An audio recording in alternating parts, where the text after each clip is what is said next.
We saw 6 jurors, I believe, picked today. How in the world is this man could get a fair trial in Manhattan, New York City, with its judge and this prosecutor? Impossible. I think it's impossible, quite honestly. We're in a blue state. That's all by design. Don't get it twisted, folks. They do this intentionally, just like they bringing the one in Washington, just like Georgia. They pick these states on purpose. They choose DAs and AGs that all have one thing in common: Soros backing and people like them. And they're on a political mission. This really isn't about the law. It's not about law and order. It's not about the Constitution. It's about the demise of the same. And we're watching it happen before our eyes. If there was any question with the civil cases that I went through, well, now it's clear. You know, the fact that this 8-year-old, way past statute of limitations case is being heard in New York is pathetic. It's obvious, and it has to stop. Alina, Maggie Haberman was in the courtroom yesterday, and a reporter for the New York Times, and she claims that Trump fell asleep. I mean, weigh in on this. Is she wrong? I mean, she very adamantly believes he fell asleep, and he says he didn't. Weigh in on this, please? I was not there. I find that a remarkable story at best.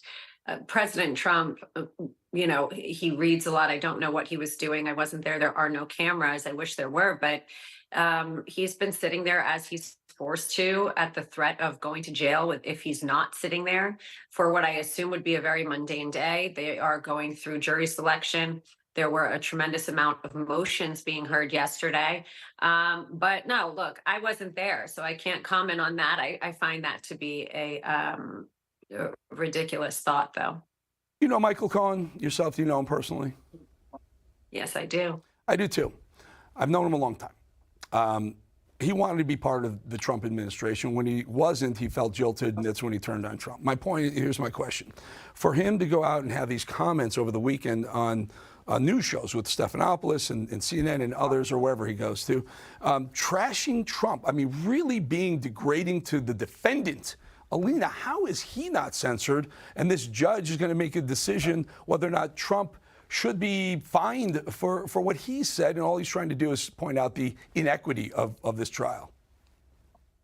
Yeah, that's spot on, Eric. Honestly, the fact that there's a First Amendment violatory gag on President Trump right now and people that he controls, quote unquote, is ridiculous. Many witnesses, not just him, are out there saying whatever they want to say to whomever they want to say it in a very abrasive manner, and profiting, not to mention, from their Substacks and otherwise. But when President Trump chooses to respond or repost something, that's clear evidence that will show that their motivation is crooked and his is not, and that he was in fact in the White House when all of this was happening, he gets threatened with being put in jail and fined. That is the state of America, unfortunately, that we are in. I guess what I'm lost on is how the judge could say that they're worried about jury influence and tainting of a jury by President Trump, but not by them. And I would like to see us file some motions to basically say, hey, look, you're either going to sequester them or you're going to stop this and fine them. They know they're active. They know they're going to be in these cases, in these trials called as potential witnesses. Why aren't they the ones being sanctioned? It's a very good question. It's crazy not to. I can't imagine. I think you get 10 strikes. In other words, this juror we don't like, you can strike this person. You only get 10. There's going to be hundreds who are going to be, I guess, processed or questioned. It's crazy that with such a left-leaning city and the way they're treating Trump already, the deck is stacked against them. This idea of not allowing Trump to go to Barron's high school graduation, is that normal? Can they? Is this something out of the norm, or do defendants typically are not allowed to leave the courtroom for these types of things, or would the court sometimes do that for a defendant?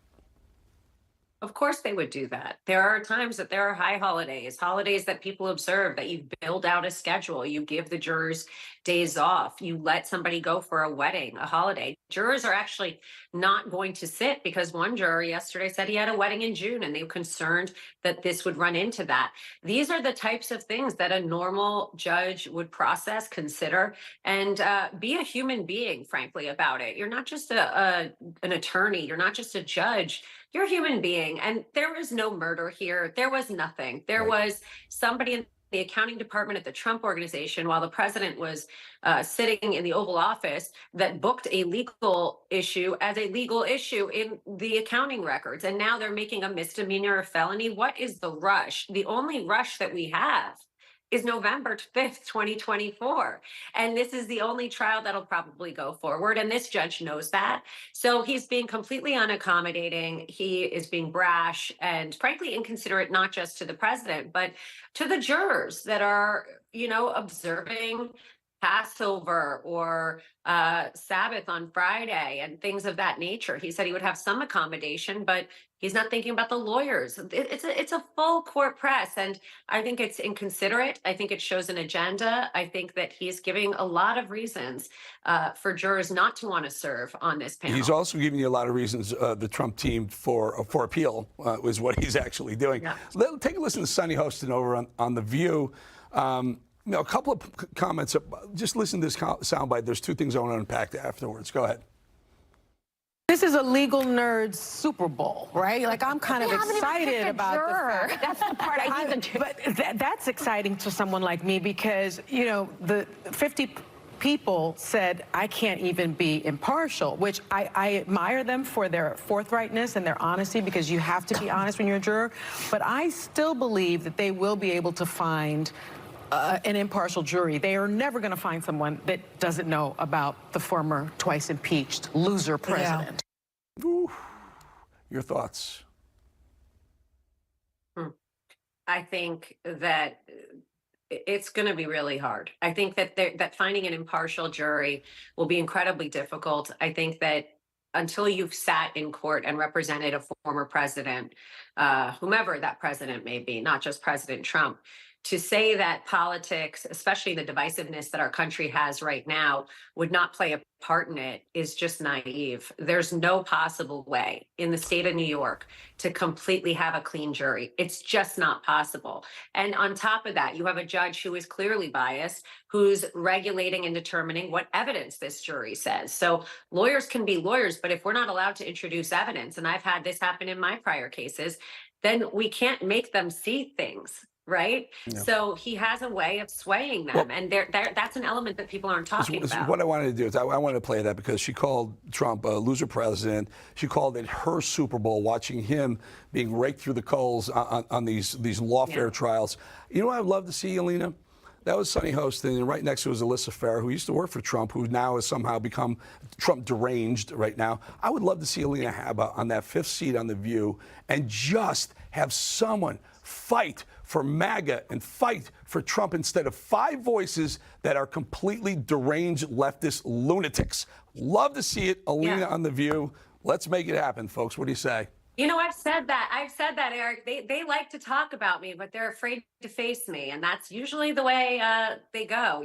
They're cowards because they talk a big game. They say what their producers want them to say. But are they actually speaking about Constitution? Are they speaking about things that could affect Biden, not just Trump?